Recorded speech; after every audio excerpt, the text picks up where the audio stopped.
Search કરો અને જો મારા લેક્ચર પસંદ આવે તો સબસ્ક્રાઇબ બટન દબાવો અને હા, બેલ બટન જરૂર દબાવજો. આપણે સિલિકોન અને જર્મેનિયમ અર્ધવાહકોમાં વેલેન્સ બેન્ડ અને કન્ડક્શન બેન્ડ વિશે સમજી ગયા. ઓકે, વેલેન્સ બેન્ડ અને કન્ડક્શન બેન્ડમાં જે વેલેન્સ બેન્ડ છે એ વેલેન્સ બેન્ડ ક્યાં હોય છે? નીચેની તરફ, lower band. This is valence band. આ વસ્તુ સમજવું જરૂરી છે. વેલેન્સ બેન્ડ અને કન્ડક્શન બેન્ડ ક્યાં હોય છે? ઉપરની તરફ હોય છે. This is said to be conduction band. Conduction band. આ વાત જો તમને યાદ રહી જાય ને તો ઓપ્ટોઇલેક્ટ્રિક ડિવાઇસીસ શું છે એ વિશે ખ્યાલ આવી જાય. And this is band gap energy. યાદ છે ને? Energy gap. હવે એનર્જી ગેપ જેટલી ઉર્જા મળે ત્યારે વેલેન્સ બેન્ડ નો ઇલેક્ટ્રોન શું કરશે? કન્ડક્શન બેન્ડમાં જશે. રાઈટ? ને વેલેન્સ બેન્ડનો ઇલેક્ટ્રોન કન્ડક્શન બેન્ડમાં જશે ને ત્યારે એ અહીંયા હોલ રચાશે અને જે ઉર્જાનું શોષણ કરશે એ ઉર્જા અહીંયા કયા સ્વરૂપની હોય? ઉષ્મા ઉર્જા સ્વરૂપની હોય. બરાબર? તો આ ઉષ્મા ઉર્જા સ્વરૂપની જે ઉર્જા શોષાય છે એ સિલિકોન અને જર્મેનિયમ જેવા અર્ધવાહકો માટે છે. સિલિકોન અને જર્મેનિયમ જેવા અર્ધવાહકોમાં. પરંતુ જો આજ શોષાતી કે ઉત્સર્જાતી ઉર્જાના સંદર્ભમાં વાત કરવી છે તો અહીંયા એક અલગ પ્રકારનો અર્ધવાહક લઈએ જે ગેલિયમ અર્ધવાહક છે અને એની અંદર અશુદ્ધિઓ આર્સેનાઇડ ને લઈએ. મતલબ GaAs ગેલિયમ અર્ધવાહક છે ને આર્સેનાઇડ ની અશુદ્ધિઓ વાળો. તો એની વેલેન્સ બેન્ડ અને કન્ડક્શન બેન્ડની ઘટના બહુ રસપ્રદ છે ખરેખર. આને કહીશું વેલેન્સ બેન્ડ અને આને કહીશું કન્ડક્શન બેન્ડ. હવે અહીંયા વેલેન્સ બેન્ડમાં રહેલા ઇલેક્ટ્રોન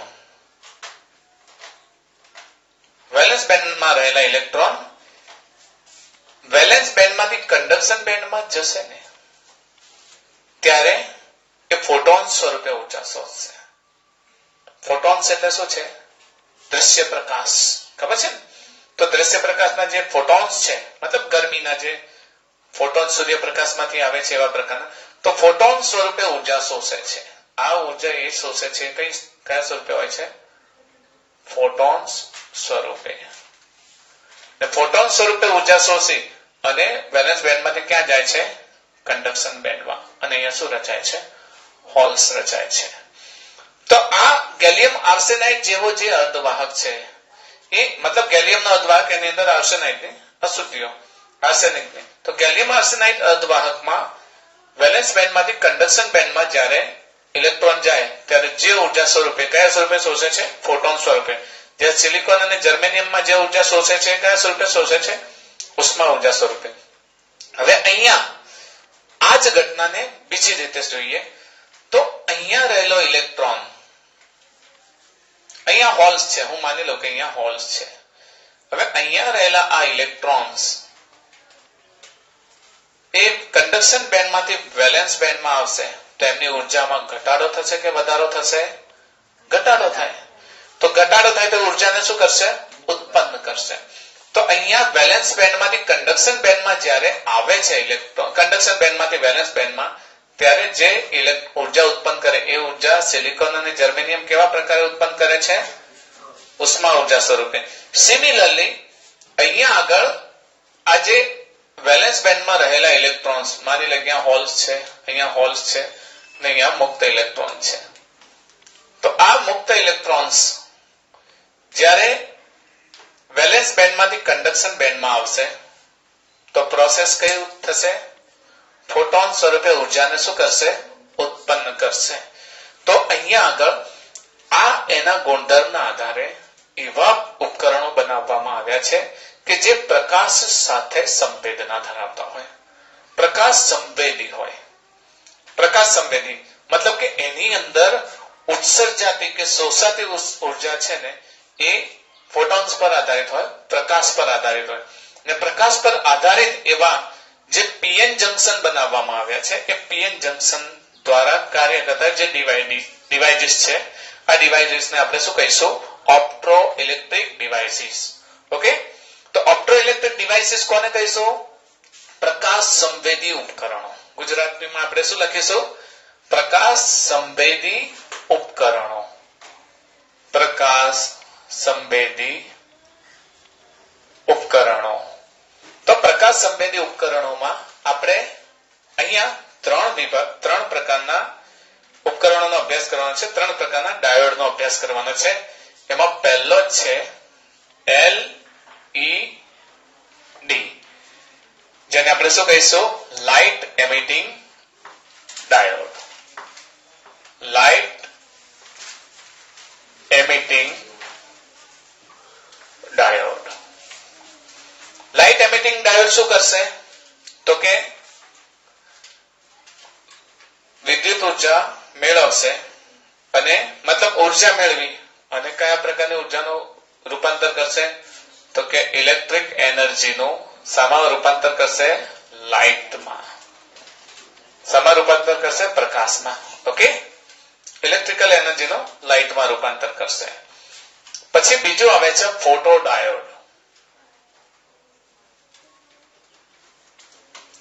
ફોટો ડાયોડ એનું કામ શું છે તો ફોટો ડાયોડ નું કામ શું છે એના પર લાઇટ આપાત થશે અને શું ઉત્પન્ન કરશે ઇલેક્ટ્રિસિટી ઓકે આ ઘણી જગ્યાએ ઉપયોગ થાય છે અને બહુ ડિટેલમાં આપણે સમજીશું અને ત્રીજી ડિવાઇસીસ છે સોલર સેલ સોલર સેલ તો આપણે જાણીએ છીએ એના પર લાઇટ આપાત થાય બરાબર એના પર લાઇટ આપાત થશે તો શામાં રૂપાંતર કરશે ઇલેક્ટ્રિસિટીમાં આ બંને નો કોન્સેપ્ટ એક જ છે પણ અહીંયા એમના કાર્ય જુદા જુદા છે એના આધારે ફોટો ડાયોડ અને સોલર સેલને આપણે અલગ અલગ ભણીશું તો આપણે સૌપ્રથમ અભ્યાસ કરીએ લાઇટ એમિટિંગ ડાયોડનો લાઇટ એમિટિંગ ડાયોડ LED આપણે હમણાં જોયું કે સિલિકોન અને જર્મેનિયમ જેવા અર્ધવાહકો છે એમાં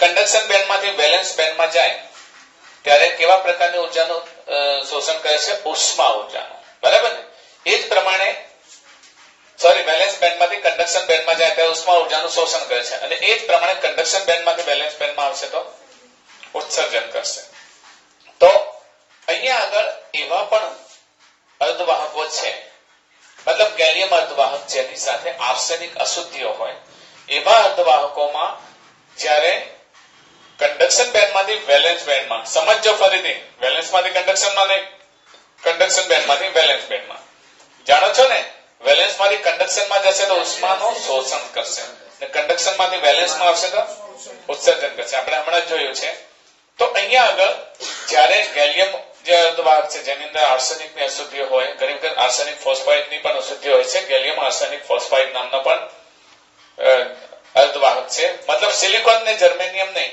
પણ ગેલિયમ અર્ધવાહક કે જેની સાથે આર્સેનિક ની અશુદ્ધિઓ હોય તો ગેલિયમ આર્સેનાઇડ અર્ધવાહક એવો છે કે જેમાં કંડક્શન બેન્ડમાંથી ઇલેક્ટ્રોન વેલેન્સ બેન્ડમાં આવશે ને ત્યારે શું કરશે શોષણ કરશે શાનું ઉષ્મા ઉર્જાનું ઉત્સર્જન કરશે અને એ ઉષ્મા ઉર્જા કેવી હશે ફોટોન સ્વરૂપે હશે એ ઉષ્મા ઉર્જા કેવી હશે ફોટોન સ્વરૂપે હશે અને એ દ્રશ્ય પ્રકાશના વિભાગમાં હોય છે અને એનામાંથી શું થાય છે પ્રકાશ ઉત્પન્ન થાય છે તો આપણે પહેલા LED વિશે સમજીએ તો આપણે એક મુદ્દો લખી લઈએ અહીંયા આગળ LED ની પહેલા આકૃતિ દોરી લઈએ કે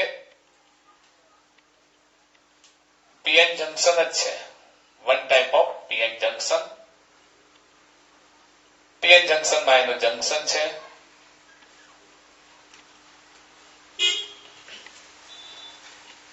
આ ડેપ્લેશન લેયર છે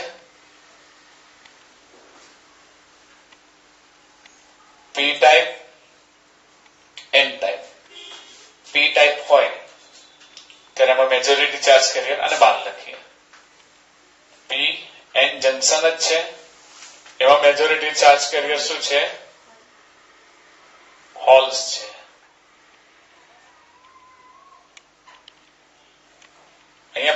ચાર્જ કેરિયર શું છે? મુક્ત ઇલેક્ટ્રોન છે. પણ આ અર્ધવાહક કયો હશે? Gallium arsenide. બરાબર. કેટલીક વાર ગેલિયમ આર્સેનાઇડ ફોસ્ફાઇડ અર્ધવાહક પણ વાપરવામાં આવે છે. અહીંયા માઇનોરિટી ચાર્જ કેરિયર શું છે? હા, અને અહીંયા થોડાક પ્રમાણમાં હોલ્સ છે. યાદ રાખીશું કે ગેલિયમ આર્સેનાઇડ નામનો જે અર્ધવાહક છે એમાં કંડક્શન બેન્ડમાંથી વેલેન્સ બેન્ડમાં ઇલેક્ટ્રોન જાય.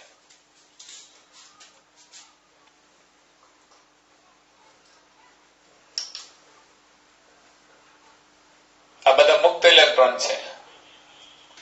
આ બધા મુક્ત ઇલેક્ટ્રોન ક્યાં હશે? કંડક્શન બેન્ડમાં. Okay, conduction band. અને એની નીચે આ શું છે? Valence band.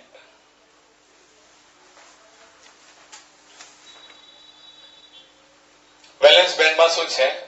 હોલ્સ છે. Okay, there are many holes. Holes અને મુક્ત ઇલેક્ટ્રોન. હવે યાદ રાખીશું કે એલઈડી ને હંમેશા ફોરવર્ડ બાયસમાં જોડવામાં આવે.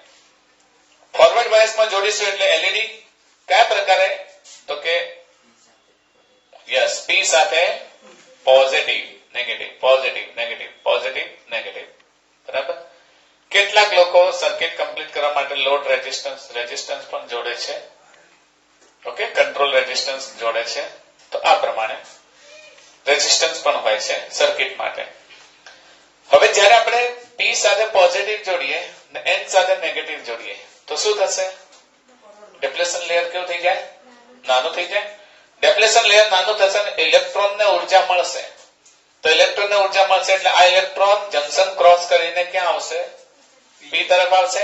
પી તરફ આવીને હોલનું શું કરશે? ડિફ્યુઝન કરશે. હોલનું ડિફ્યુઝન કરવું એટલે આ ઇલેક્ટ્રોન ક્યાં આવશે? નીચે આવશે. નીચે આવીને ક્યાં સમાઈ જશે? અહીંયા. તો એ દરમિયાન જે પણ ઉર્જા ઉત્પન્ન થાય એ ઉર્જાને આપણે ઈજી કહીએ તો આ ઈજી એ ફોટોન્સની ઉર્જા હશે. કેટલી હશે? hc/λ જેટલી હશે. બરાબર. યાદ રહેશે ને? એલઈડી નો સિદ્ધાંત યાદ રાખીશું કે હંમેશા પહેલો તો અર્ધવાહક કયો? Gallium arsenide. ગેલિયમ આર્સેનાઇડ અર્ધવાહક છે અને એને કેવા બાયસમાં જોડવામાં આવે છે? ફોરવર્ડ બાયસમાં જોડવામાં આવે છે. ફોરવર્ડ બાયસમાં જોડીશું એટલે આ જે ડેપ્લેશન લેયર કેવું થશે? નાનું થશે. વોલ્ટેજના વધારા સાથે ડેપ્લેશન લેયર નાનું થતું જશે. હવે આ ઇલેક્ટ્રોન આમ નહીં જાય પણ જંકશનને એને ક્રોસ કરવામાં બહુ સરળતા રહેશે. તો આ ઇલેક્ટ્રોન ઇનફ એની જે એનર્જી છે ને એ એનર્જી લોસ્ટ કરે છે. લોસ્ટ કરવાથી બહારની તરફ જે પ્રકાશ મળે છે એ શું આવે છે? ફોટોન. શું ઉત્સર્જિત થાય છે? ફોટોન્સ ઉત્સર્જિત થાય છે. અને આ ફોટોન્સની ઉર્જા કેટલી હોય છે? Eg is equals to hc/λ જેટલી. મતલબ કે બેન્ડ ગેપ જેટલી ઉર્જા. ને આ ફોટોન્સ કયા વિસ્તારમાં એની તરંગ લંબાઈ હોય છે? દ્રશ્ય પ્રકાશના વિસ્તારમાં એની તરંગ લંબાઈ હોય છે. તો આ તરંગ લંબાઈ એક એલઈડી માંથી જે પ્રકાશ મળે ને એ પ્રકાશ બહુ ઓછો હોય છે. પણ આવી ઘણી બધી એલઈડી હોય ભેગી કરવામાં આવે તો ઇનફ લાઇટ મેળવવામાં આવે છે. બીજી વાત, કન્સન્ટ્રેશન એનું હાઈ હોઈ શકે કારણ કે આપણે વધારે મુક્ત ઇલેક્ટ્રોન જોઈએ છે. દરેકે દરેક ઇલેક્ટ્રોન આવશે ને એટલે ઉર્જા ઉત્પન્ન કરશે. તો ઘણા બધા બિલિયન્સ ટ્રિલિયન્સ ઇલેક્ટ્રોન આવશે તો એમાંથી ઉત્પન્ન થતી લાઇટ ઘણી બધી હશે. અત્યારે મોડર્ન જમાનામાં એનર્જી કન્ઝપ્શન ઉર્જા એ સૌથી મોટો પ્રશ્ન છે. તો જ્યારે સૂર્યપ્રકાશ જ્યારે રાત્રિ દરમિયાન પ્રકાશ મેળવો તો સૌથી પહેલો ટંગસ્ટન બલ્બ શોધાયો. ટંગસ્ટન બલ્બ શું કામ કરતો હતો? એ જ્યારે એની અંદરથી વિદ્યુત પ્રવાહ પસાર થાય ને એટલે જે નાઇક્રોમ અથવા તો એનો જે ધાતુ છે એ શું થાય? ગરમ થાય. ગરમ થઈને દ્રશ્ય પ્રકાશ ઉત્પન્ન કરતો હતો. તો એનર્જી વધારે ખાતો હતો. એના પછી સીએફએલ બલ્બ આવ્યા. સીએફએલ બલ્બમાં એની જે ટ્યુબ હતી એ ટ્યુબની અંદર ઇલેક્ટ્રોન્સનો પ્રવાહ વહેતો હતો. ઇલેક્ટ્રોન્સના પ્રવાહના કારણે પણ દ્રશ્ય પ્રકાશ ઉત્પન્ન થતો હતો. પણ હવે તળિયે જઈએ છીએ આપણે. ક્યાં જઈએ છીએ? માઇક્રો લેવલે જઈએ છીએ. માઇક્રો લેવલે જઈએ છીએ. નેનો ટેકનોલોજીની આપણે પહેલા જ લેક્ચરમાં નેનો ટેકનોલોજીનો ઉલ્લેખ કર્યો હતો. જેમ જેમ તળિયે જઈએ છીએ એમ એમ ઉર્જા આપણને મળે છે.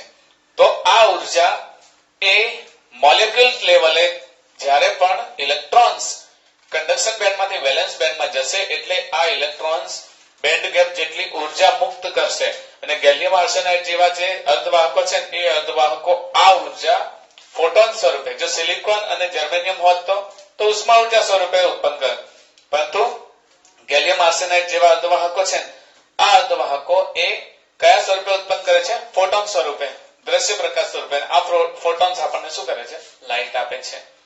અને આ ઉર્જા એ દ્રશ્ય પ્રકાશના વિભાગમાં પડતી હોવાથી આપણને લાઇટ મેળવવા માટે ઉપયોગી છે. આપણે બજારમાં જે એલઈડી મળે છે એ એલઈડી હવે તો ઘણા બધા પ્રકારની હોય છે, ઘણા બધા કલર્સ પણ હોય છે, બરાબર? કલરિંગ એલઈડી હોય છે.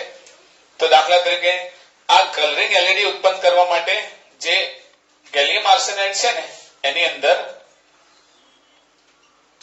કલર મેળવવા માટે ગેલિયમ આર્સેનાઇડ સાથે ગેલિયમ આર્સેનાઇડ 1 - x અને px એનું ફોર્મ્યુલા છે.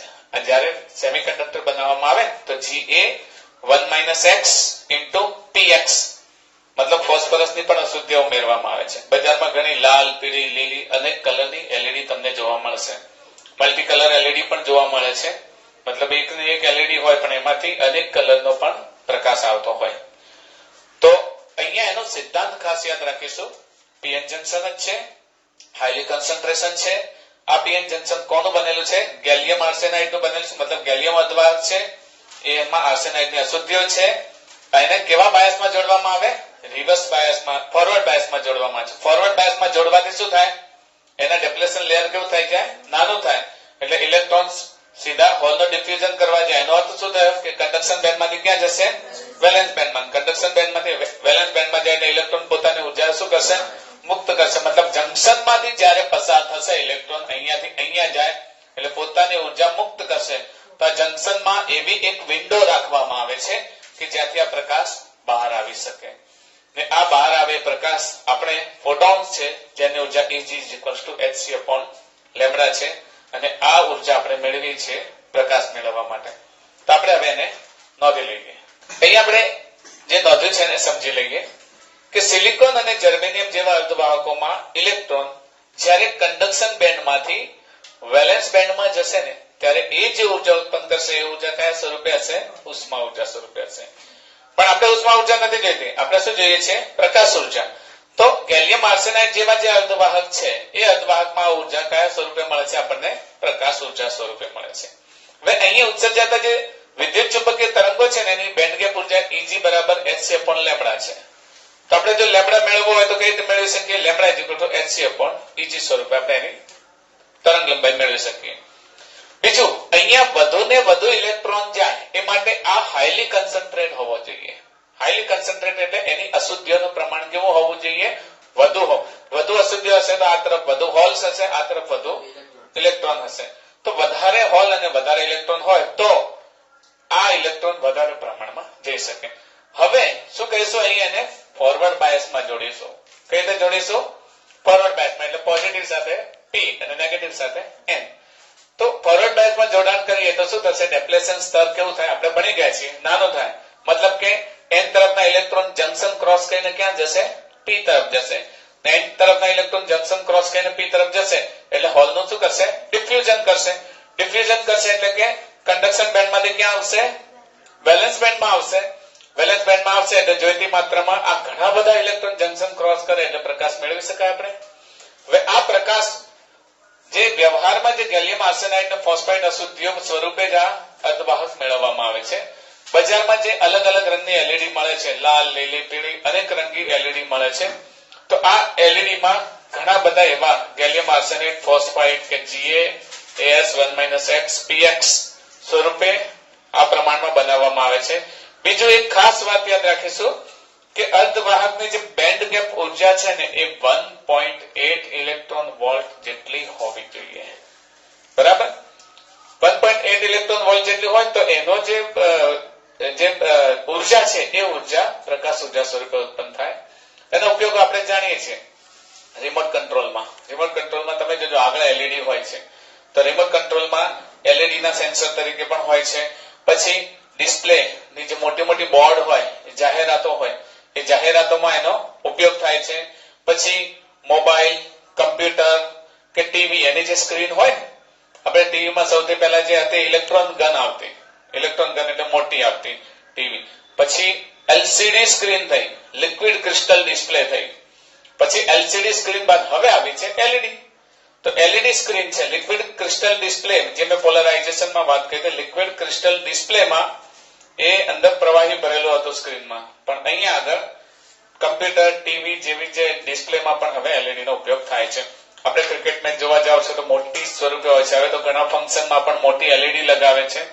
એ આ પ્રકારે જ એલઈડી હોય છે. ડેકોરેશનમાં, ઘણા રમકડાની બનાવટમાં. હવે હાલ એક બીજી વાત યાદ રાખીશું કે ઉર્જામાં પ્રકાશ મેળવવાનો વધારે અને ઉર્જા ઓછી ખર્ચવી. કારણ કે ટંગસ્ટન બલ્બ હોય કે CFL બલ્બ હોય, એ વધારે પ્રમાણમાં ઉર્જા, સૌથી વધુ ઉર્જા ખાતો હોય તો ટંગસ્ટન બલ્બ, જે ખબર છે ને અંદર સ્પ્રિંગ જેવું હોય છે, નાઇક્રોમ ધાતુ હોય છે, અથવા એના સિવાય બી અન્ય જે વધારે હાઈલી રેઝિસ્ટન્સ ધાતુઓ હોય એ હોય છે. પછી એના કરતા ઓછી ઉર્જા કોણ લેતું હતું? CFL. પણ એલઈડી તો કહીએ ને કે 200 વોલ્ટનો ગોળો સળગાવો ને એટલામાં તો તમે લગભગ 20 વોલ્ટના 10 બલ્બ સળગાવો તો 200 વોલ્ટ કરતા અનેક ગણી ઉર્જા મળે, અનેક ગણી પ્રકાશ ઉર્જા મળે છે. બીજું માઇલ્ડ અને ઠંડી લાઇટ હોય છે, કારણ કે દ્રશ્ય પ્રકાશ હોય છે, પણ એ ગરમીના કારણે ઉત્પન્ન નથી થતો, ઇલેક્ટ્રોનની ટ્રાન્ઝિશનના કારણે ઉત્પન્ન થાય છે. મતલબ બેન્ડમાંથી, કન્ડક્શન બેન્ડમાંથી ક્યાં આવે છે? વેલેન્સ બેન્ડમાં. એના કારણે ઉત્પન્ન થાય છે. અહીં કોઈ પણ પ્રકારનો રેઝિસ્ટન્સ લાગતો નથી. રેઝિસ્ટન્સના કારણે ઉત્પન્ન થાય તો શું થાય? એ ગરમ થાય. પણ અહીંયા ગરમ નથી થતો બલ્બ, અહીંયા માત્ર ને માત્ર એ વેલેન્સ બેન્ડમાંથી ક્યાં આવે છે? કન્ડક્શન બેન્ડમાંથી ક્યાં આવે છે? વેલેન્સ બેન્ડમાં, અને દ્રશ્ય પ્રકાશ ઉત્પન્ન કરે છે. આમ એલઈડી છે એ હવે પછી જે ઉર્જાના સ્ત્રોત તરીકે બહુ અગત્યનું કામ કરશે. ફોટોડાયોડ. ફોટોડાયોડ એ પણ પીએન જંકશન જેવી જ રચના ધરાવે છે, પણ અહીંયા જેમ તમે એલઈડી માં ફોરવર્ડ બાયસ જોડાણ જોયું હતું ને, એમ અહીંયા શું હશે? રિવર્સ બાયસ જોડાણ. યાદ રહેશે? એલઈડી અને ફોટોડાયોડમાં મેઇન ફરક શું છે કે એમાં જે જોડાણ છે ને એ કેવું હશે? Reverse bias. મતલબ P સાથે આપણે શું જોડીશું? નેગેટિવ, અને N સાથે આપણે શું જોડીશું? પોઝિટિવ જોડીશું. બરાબર? તો this is negative and this is positive. બોલો, હવે તમે પણ સમજી શકો છો કે જ્યારે આવું જોડાણ કરીએ ત્યારે અહીંયા જે મેજોરિટી ચાર્જ કેરિયર એવા હોલ્સ છે, તમે શું માનો છો? ડેપ્લેશન લેયર ની પહોળાઈ વધશે કે ઘટશે? અહીંયા આગળ પહોળાઈ વધશે. ઓકે. આ ઇલેક્ટ્રોન ક્રોસ કરીને જશે કે નહીં જાય? નહીં જાય. Very good. તો અહીંયા મેજોરિટી ચાર્જ કેરિયર ને અહીંયા માઇનોરિટી ચાર્જ કેરિયર કહેવા. તો કહેવાનો અર્થ એવો થયો કે અહીંયા બીજી વાત યાદ રાખીએ કે આ પણ એવા જ પ્રકારનું અર્ધવાહક છે, જે ગેલિયમ આર્સેનાઇડ ફોસ્ફાઇડ પ્રકારનું અર્ધવાહક છે, કે જેમાં જો ફેરફાર થાય તો એના માટે જરૂરી શું હોય? ઉર્જા. અને કેવા પ્રકારની ઉર્જા હોય? ફોટોન્સની ઉર્જા. અહીંયા પ્રકાશને પ્રવેશવા માટે એક વિન્ડો રાખવામાં આવે કે જ્યાંથી પ્રકાશ પ્રવેશી શકે. ઓકે. તો આ જે પ્રકાશ પ્રવેશે એની ઉર્જા કેટલી હોય? hc/λ. ખાસ યાદ રાખીશું, hc/λ ની ઉર્જા એ બેન્ડ ગેપ કરતા વધુ હોય. ધારો કે બેન્ડ ગેપ ઉર્જા કેટલી છે? Eg. તો એના પર જે આપાત થતો પ્રકાશ Eg કરતા મોટો હોય. hc/λ એના કરતા કેવો હશે? મોટો હશે. હવે એનો અર્થ શું થયો કે જેવો જંકશન પર પ્રકાશ આપાત થાય, પહેલી વાત તો ચલો પ્રકાશને હાલ આપાત નથી કરતા, પણ અહીંયા સમજીએ કે જ્યારે એને રિવર્સ બાયસ રિજનમાં જોડવામાં આવે તો હોલ્સ ને તો આ તરફ જવા માટે બળ મળી જશે અને ઇલેક્ટ્રોનને આ તરફ જવા માટે બળ મળી જશે, કારણ કે રિવર્સ બાયસમાં છે. તો એનો અર્થ છે કે ડેપ્લેશન લેયર શું થશે? મોટું થશે. મેજોરિટી ચાર્જ કેરિયર અહીંયાથી પસાર થશે નહીં. આપણે ઓલરેડી જાણીએ છીએ કે when we connect PN junction into the reverse bias region, it will not allow the current, and if it will not allow the current, then the circuit will not complete. બરાબર છે? જો current પસાર નહીં થવા દે તો circuit complete નહીં થાય. Circuit complete નહીં થાય તો અહીંયા આગળ કોઈ પણ પ્રકારનો પ્રવાહ આખામાં વહેશે નહીં. આ ઇલેક્ટ્રોન ડિપ્લેશન લેયર મોટું થવાના કારણે આ તરફ કમ્પ્રેસ થશે, આ હોલ્સ આ તરફ કમ્પ્રેસ થશે, પરિણામે ડિપ્લેશન લેયર મોટું થશે, જે આપણે ઓલરેડી ફોરવર્ડ બાયસ અને રિવર્સ બાયસ જોડાણમાં સમજી ગયા છીએ. પણ અહીંયા આગળ જ્યારે બેન્ડ ગેપ ઉર્જા કરતા વધારે ઉર્જાનો પ્રકાશ જંકશન પર આપાત થશે, બરાબર, તો જંકશન પર આપાત થશે જેને ફોટોન્સ કહીએ છીએ.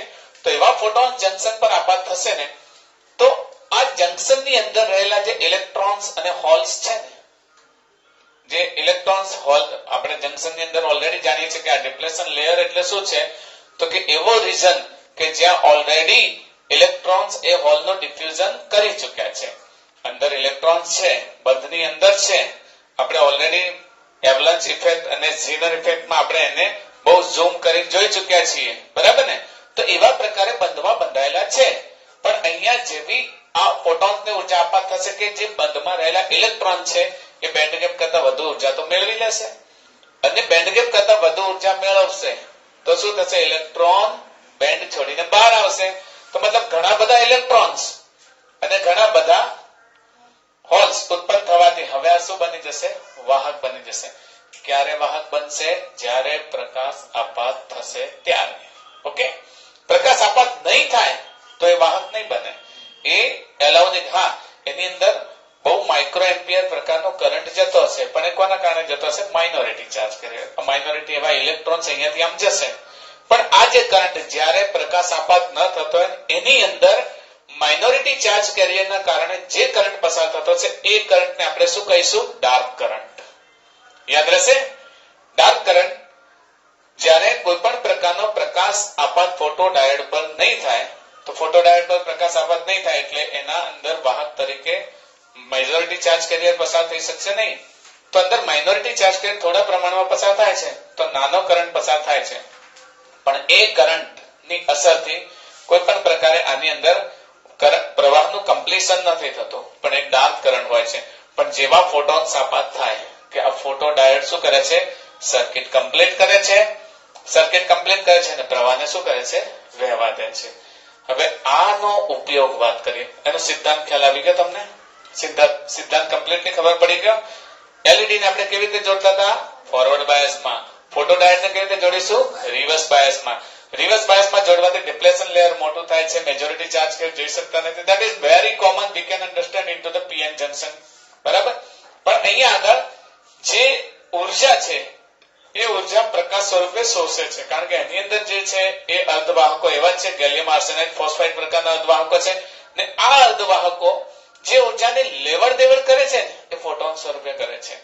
તો જેવી જંકશન પર અંદર પ્રકાશ પ્રવેશવાની બારી હોય છે, ને જેવી જંકશન પર ઉર્જા આપાત થશે કે એ ઉર્જાને શોષી, એ ઉર્જા કેટલી હશે, બેન્ડ ગેપ કરતા વધારે હશે. અને બેન્ડ ગેપ કરતા વધારે હશે એટલે જંકશનમાં ઇલેક્ટ્રોન બહાર આવી જશે, તો ઇલેક્ટ્રોન અને હોલ ઘણા બધા ઉત્પન્ન થશે.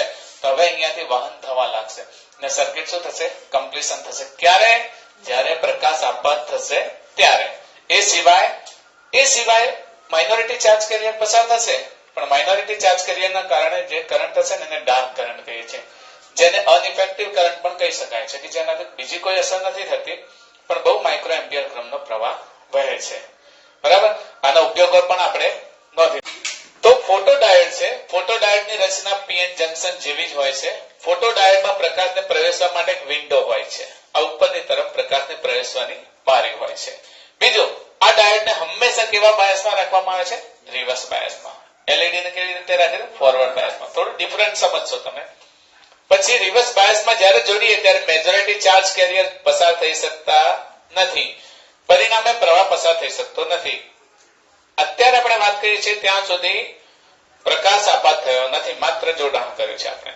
હવે જો ડાયોડનું તાપમાન વધારીએ અથવા તેના પર પ્રકાશ આપાત કરીએ તો ડેપ્લેશન વિસ્તારમાં પ્રવેશતા ફોટોનની ઉર્જા hc/લેમ્બડા એ બેન્ડ ગેપ ઉર્જા કરતા વધારે હોય તો શું થશે, જંકશનમાંના જે ઇલેક્ટ્રોન છે એ ઇલેક્ટ્રોન શું કરશે, ઉર્જા શોષી અને બહાર આવશે. બહાર આવશે તો શું થશે, એ વેલેન્સ બેન્ડ છોડીને ક્યાં જશે, કન્ડક્શન બેન્ડમાં. ક્યારે સમજીશું, પહેલામાં શું હતું, કન્ડક્શન બેન્ડમાંથી ક્યાં આવતા હતા, વેલેન્સ બેન્ડમાં. અહીંયા વેલેન્સ બેન્ડમાંથી ક્યાં જશે, કંડક્શન બેન્ડમાં અને વેલેન્સ બેન્ડમાંથી કંડક્શન બેન્ડમાં જશે એ વખતે એમને શું કરવું પડે Hc/λ જેટલી ઉર્જા Hc/λ જેટલી ઉર્જા એબ્સોર્બ કરવી પડે. તો હવે આ જંકશન વિસ્તારમાં અનેક હોલ અને અનેક ઇલેક્ટ્રોનના જોડકા ઉત્પન્ન થાય છે. જંકશન પર પ્રકાશ આપાત કરતા ફોટોડાયોડનો જંકશન વિસ્તાર વિદ્યુત વાહકો ઉત્પન્ન કરે છે. આ જે જંકશન વિસ્તાર છે ને એ વિદ્યુત વાહકો ઉત્પન્ન કરે છે. પરિણામે પ્રવાહ પસાર થાય છે. આમ ઇલેક્ટ્રોન વેલેન્સ બેન્ડમાંથી કંડક્શન બેન્ડમાં જાય છે. વેલેન્સ બેન્ડમાંથી ક્યાં જશે? કંડક્શન બેન્ડમાં. વેલેન્સ બેન્ડમાંથી કંડક્શન બેન્ડમાં અહીંયા ઇલેક્ટ્રોન આવશે તો અહીંયા શું બની જશે? હોલ્સનું નિર્માણ થશે અને હોલ્સનું નિર્માણ થશે તો મુક્ત ઇલેક્ટ્રોન ને હોલ્સ આપણી પાસે બંને કેરિયર મળી ગયા, ચાર્જ કેરિયર. તો હવે પ્રકાશ પસાર થતા આ જે છે એ શું કરશે? ઇલેક્ટ્રોન ઉત્પન્ન થશે અને ચાર્જ ઉત્પન્ન થશે અને વાહક બની જશે. હવે પ્રવાહ કેવો થઈ જશે? કમ્પ્લીટ થઈ જશે. જ્યાં સુધી પ્રકાશ આપાત ન થાય ત્યાં સુધી એના માત્ર માઇનોરિટી ચાર્જ કેરિયર પસાર થાય છે. તો આવા કરંટને આપણે શું કહીશું? Dark current. આપાત પ્રકાશની તીવ્રતા જો વધારીએ તો મુક્ત ઇલેક્ટ્રોન અને હોલના જોડકા પણ વધે છે. હવે એના ઉપયોગોની વાત કરીએ તો સામાન્ય રીતે આપણે જ્યારે લખવાનું હશે ત્યારે આના ઉપયોગોમાં તો એને યાદ રાખીશું કે તો સિક્યુરિટી સિસ્ટમમાં આનો ઉપયોગ થાય છે. સિક્યુરિટી સિસ્ટમ એક આનો સિક્યુરિટી સિસ્ટમમાં ઉપયોગ થાય છે. પછી ડીવીડી પ્લેયરમાં જ્યાં રીડ થતી હોય ને, રીડ જે ડીવીડી રીડ થતી હોય, સીડી પ્લેયરમાં જે રીડ થતી હોય સીડી, તો સીડી પ્લેયરમાં આનો ઉપયોગ થાય છે. કેટલાક રિમોટ કંટ્રોલમાં પણ આનો ઉપયોગ થતો હોય છે. હવે એક સિક્યોરિટી સિસ્ટમની વાત સમજી લે કે સિક્યોરિટી સિસ્ટમમાં કઈ રીતે ઉપયોગ થાય છે. તો સિક્યોરિટી સિસ્ટમમાં મુખ્યત્વે જે ઉપયોગ થાય છે યાદ રાખીશું. This is not part of question, પરંતુ આ વસ્તુ સમજવી જરૂરી છે કારણ કે you have to explain this. તો અહીંયા આગળ બર્ગલર એલાર્મમાં આનો ઉપયોગ થાય છે. આપણે બર્ગલર એલાર્મની એક સર્કિટ જોઈએ એ પહેલા થોડીક વાત કરી લઈએ કે તમે ઘણી બધી એવી ઇન્સ્ટિટ્યૂટ જોશો કે જેને ફાયર પ્રૂફ રાખવી પડે. મતલબ કે જો આગ લાગી જાય તો મુશ્કેલી થાય તો ત્યાં એવા સેન્સર લગાવેલા હોય છે. એ સેન્સર જ્યારે આગ લાગે અથવા તો એના પર વધારે તાપમાન વાળો પ્રકાશ ફોટોન્સ આપાત થાય ને તો એ ઓટોમેટિક સાયરન વગાડી શકે. ઘણી વખત એની પાઇપલાઇન ફિટ કરેલી હોય છે એવી કે એના ફુવારા ઓટોમેટિક ચાલુ થાય અને આ લાગેલી આગને બુઝાવી શકે. તો જે સિક્યુરિટી સિસ્ટમમાં આ પ્રકારે જે એલાર્મ હોય છે એને બર્ગલર એલાર્મ કહીએ છીએ. હવે બર્ગલર એલાર્મ કેવું હોય છે? તો અહીંયા આગળ એક પીએન જંકશન હોય છે. This is PN junction. માની લો કે આ પીએન જંકશન છે. આ પીએન જંકશન મતલબ કે આ ફોટોડાયોડ છે. આ ફોટોડાયોડમાંથી એક કનેક્શન આ પ્રમાણે લીધેલું હોય પી માંથી અને એક એન માંથી લઈ લીધેલું હોય. હવે અહીંયા આગળ બેટરી હોય છે. બેટરી સાથે અહીંયા આગળ એક મેગ્નેટિક ફિલ્ડ હોય છે અને એ મેગ્નેટિક ફિલ્ડ એ એક ચુંબકને પકડીને રાખેલું હોય છે. ઇલેક્ટ્રોમેગ્નેટ, બરાબર? ઇલેક્ટ્રોમેગ્નેટ એ એની નીચે હોય છે. હવે એ ઇલેક્ટ્રોમેગ્નેટની સાથે અહીંયા આગળ શું હોય છે? મોટી બેટરી. અને એ મોટી બેટરી સાથે કનેક્ટ કરવામાં આવે છે એક આ જે એલાર્મ માટેનું હોય છે ભાગ જે વાગે ને એવું કનેક્ટ કરવામાં આવે છે. જ્યાં સુધી આના પર ફોટોન્સ આપાત નહીં થાય ત્યાં સુધી આમાંથી કોઈ પણ પ્રકારે કરંટ પસાર થતો નથી. કરંટ પસાર થતો નથી એટલે અહીંયાનું કનેક્શન કેવું હોય છે? કટ થયેલું હોય છે. પણ જેવો આના પર ફોટોન્સ આપાત થશે, એ ફોટોન્સ આપાત થયા, ધારો કે ફોટોન્સ એટલે ધારો કે કોઈ આગ લાગી, કોઈ એવી ગરમી વાળી વસ્તુ અહીંયા આગળ, તો આ ફોટોન્સ આપાત થતા આખી સર્કિટ શું થઈ જશે? કમ્પ્લીટ થશે. સર્કિટ કમ્પ્લીટ થશે એટલે આ જે છે એલાર્મ એ ઉપરની તરફ જતું રહે એટલે આ સર્કિટ છે ને એ કમ્પ્લીટ થઈ જાય. આ એલાર્મ વચ્ચે હતું એટલે અવાહક માધ્યમ હતું, બરાબર? અને એ હવે ક્યાં જતો રહ્યો? ઉપર જવાથી આ સર્કિટ કમ્પ્લીટ થઈ જાય. તો આ બેટરીની અસરના કારણે આ શું થશે? વાગશે, બરાબર? એલાર્મ શું થશે? વાગશે. ક્યારે વાગશે? જ્યારે એના પર જે હાર્મફુલ લાઇટ એના પર આપાત થશે ને ત્યારે જ આ એલાર્મ વાગશે. અહીંયા એવા પ્રકારનો ઇલેક્ટ્રોમેગ્નેટ લગાવેલો હોય કે જેવી આ સર્કિટ કમ્પ્લીટ થાય એવી જ આ સર્કિટ કમ્પ્લીટ થાય. જ્યાં સુધી આ સર્કિટ કમ્પ્લીટ નહીં થાય ત્યાં સુધી આ સર્કિટ પણ કમ્પ્લીટ નહીં થાય. તો આવા પ્રકારના જે એલાર્મ્સ હોય છે આ એલાર્મ્સને આપણે શું કહીશું? બર્ગલર એલાર્મ્સ. બર્ગલર એલાર્મ્સ એ અહીંયા આગળ જે સિક્યોરિટી સિસ્ટમમાં પણ ઉપયોગ થાય છે એ સિવાય સીડી પ્લેયર છે, અમુક ચોક્કસ પ્રકારના રિમોટ કંટ્રોલ છે, એ બધામાં આનો ફોટો ડાયોડનો ઉપયોગ થાય છે.